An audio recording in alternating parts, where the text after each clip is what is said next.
Rééquilibrage de Black Angel. On m'a donné le rôle du méchant. Celui qui parle trop, celui qui dérange. Celui qui veut empêcher les autres de vivre. Mais personne n'a regardé ceux qui donnaient les conseils. Personne n'a regardé leur propre choix. On remet la balance au milieu. Hein? On était deux avec nos erreurs, nos défauts, nos blessures. Deux personnes imparfaites qui faisaient comme elles pouvaient. J'ai pas toujours eu les bons mots, ni la bonne manière. Mais quand je disais attention, c'était pas pour faire la guerre. Je voyais certains chemins qui pouvaient finir dans le mur. Des décisions dangereuses, des choses pas correctes, parfois pas légales. Alors je prévenais, j'expliquais, parfois je montais le ton. Mais si je voulais votre mal, j'aurais simplement fermé ma bouche. Un mauvais laisse les autres se détruire. Il attend la chute sans jamais tendre la main. Moi j'essayais d'aider, même quand mes mots dérangeaient. Parce que laisser quelqu'un se perdre sans rien dire, c'est pas aider. Mais autour de voix revenaient toujours de personnes proches, de façon de voir la vie, qui avaient elles-mêmes leur propre histoire, leur propre choix, leur propre contradiction. La première avait choisi de vivre à sa manière, puis rencontrer quelqu'un plongé dans des affaires sales. Des histoires de voitures volées, de trafic et d'argent facile. Elle continuait de donner des leçons.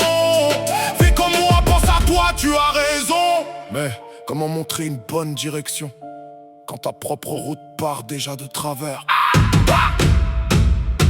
Vous disiez écoute-moi, tu fais le bon choix, mais regardez votre propre vie avant de montrer du doigt. Vous m'avez fait passer pour celui qui faisait du mal, alors que je prévenais quand vos chemins devenaient dangereux. Vous avez conseillé, vous avez influencé, vous avez conforté des choix qui pouvaient tout faire basculer. Maintenant il faut comprendre une chose: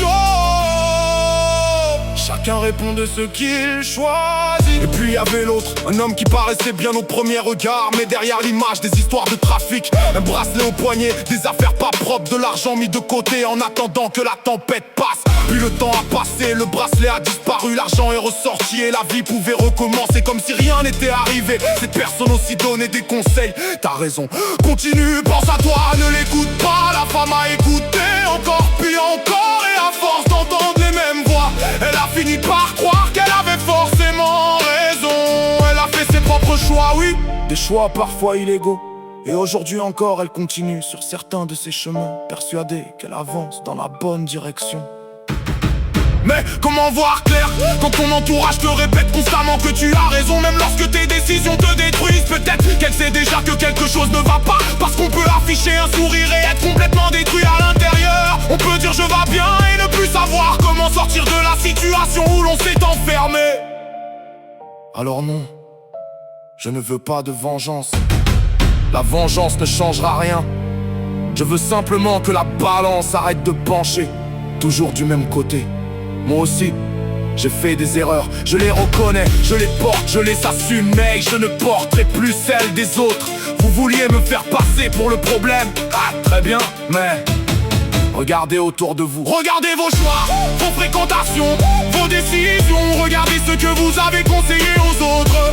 Surtout, regardez ce que vous avez accepté, juste pour votre intérêt. Moi, j'ai essayé de protéger, j'ai essayé d'expliquer. J'ai parfois crié trop fort, j'ai parfois mal choisi mes mots, mais j'étais là pendant que certains protégeaient leur intérêt. Moi je regardais ce qui allait arriver, et maintenant une histoire a été détruite, une famille a été brisée, des choix ont laissé des traces. Je ne demande pas qu'on détruise qui que ce soit, je demande simplement que chacun soit placé devant sa réalité. La femme devant ses choix, les proches devant leurs conseils, ceux qui ont fermé les yeux devant leur silence. Et s'il y a eu des choses illégales, elles devront être regardées comme telles, pas maquillées, pas excusées, pas enterrées sous des mensonges, parce que la vérité n'a pas besoin de vengeance. J'ai essayé de vous indiquer la bonne direction pendant des années. Vous m'avez toujours pris pour le méchant de l'histoire. Mais un méchant laisse les gens se détruire. Il regarde tomber, il ne prévient pas, il ne tend pas la main. Moi, j'ai essayé d'aider. Je ne vous demande plus de me croire, parce que le jour où la vérité remettra chaque chose à sa place, personne ne pourra dire je ne savais pas. Ce ne sera pas une vengeance mais un rééquilibrage. Le jour du rééquilibrage approche. Chacun paiera sa facture, chacun paiera sa part dans cette histoire. Plus personne ne pourra se cacher derrière les autres. et chacun devra répondre de ses choix.